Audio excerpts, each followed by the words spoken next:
Minarch what now?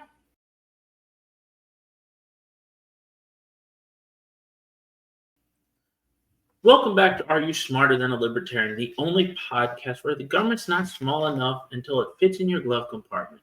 I'm your host, Jeff, and today we're diving into the political philosophy that's leaner than a keto diet and sexier than your accountant at tax time. Minarchism. Now, if you just heard Minarchism and thought it was a character from Game of Thrones, you're not alone. But don't worry, we're not talking about dragons or medieval incest. Minarchism is the idea that government should be minimal, like gym shorts in February minimal. Just police, courts, military, and that's it. Everything else, bye-bye. Welfare state, canceled.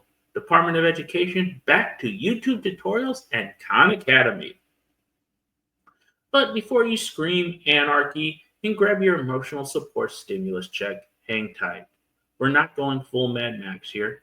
That's anarcho-capitalism's job. Minarchism is more like a government on a leash, a small one, like a chihuahua, still annoying, but less likely to devour your paycheck.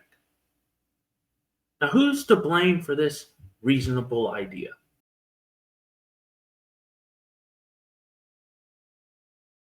Blame the philosophers.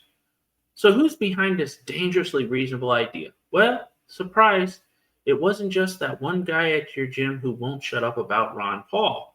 Minarchism traces back to classical liberal thinkers like John Locke, who basically said government should protect life, liberty, and property, and then get the hell out of the way. Fast forward to Robert Nozick, a 20th century philosopher who looked at all the big government group projects and said, hard pass. Nozick's book, Anarchy, State, and Utopia laid out the case for a night watchman state, which sounds super cool unless you realize it's just fancy talk for a government that guards your stuff and doesn't try to parent you. Even Ayn Rand flirted with minarchism, but only when she wasn't busy writing 80-page speeches in her novels or judging your life choices from beyond the grave. Rand's idea was, we need government, but only to protect our rights, not to fund PBS or tell you how many ounces of soda you can drink. The Founding Fathers and the Accidental Minarchists.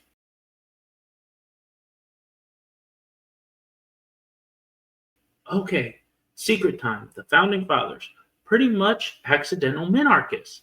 They were all about limited government. Well, except for Hamilton, who wanted a central bank and probably would have run the IRS like a Vegas casino. But Jefferson, Madison, those guys practically wrote the minarchist starter pack. Constitution, check. Bill of Rights, double check. Giant federal bureaucracy, hard no. The original idea behind America wasn't let's build the world's most complicated tax code. It was don't tread on me.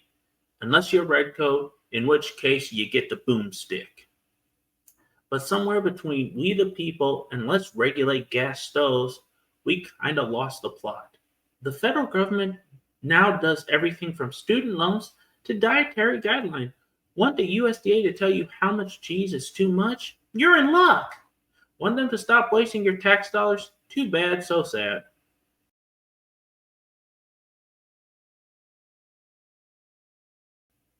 So why now and what's next? So why are people suddenly talking about minarchism again? Simple. Because we're all broke, annoyed, and overgoverned. COVID lockdowns, inflation, spying agencies, alphabet souping their way through your DMs. It's like a government buffet, and we're all the main course. Minarchism is gaining attention because people are waking up and realizing, wait a second, why am I paying the government to screw up so many things at once? And that brings us to you. Over the next 5 episodes, we're going to break down minarchism piece by piece. What exactly would a minarchist government do? And spoiler alert, not much. The economic case for minarchism, where we make spreadsheets sexy.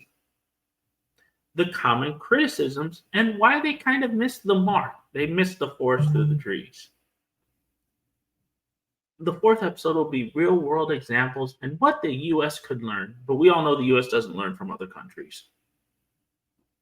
And the last one, How could we get there from where we're at now without riots or reboots? So buckle up. Whether you're a liberty curious moderate or a libertarian who hoards gold in your basement, this series is for you. And hey, if this is your first time here, hit that subscribe button like it's a government program. We're slashing waste and raising awareness one episode at a time. Until next time, this is Jeff asking, are you smarter than a libertarian? Please like, comment, subscribe, and share. Have a great day. Thank you very much for watching. New videos drop every day. My podcast can be found on Apple Podcasts, Spotify, and iHeart Radio Podcast. Until next time, stay free, stay informed, and stay accountable.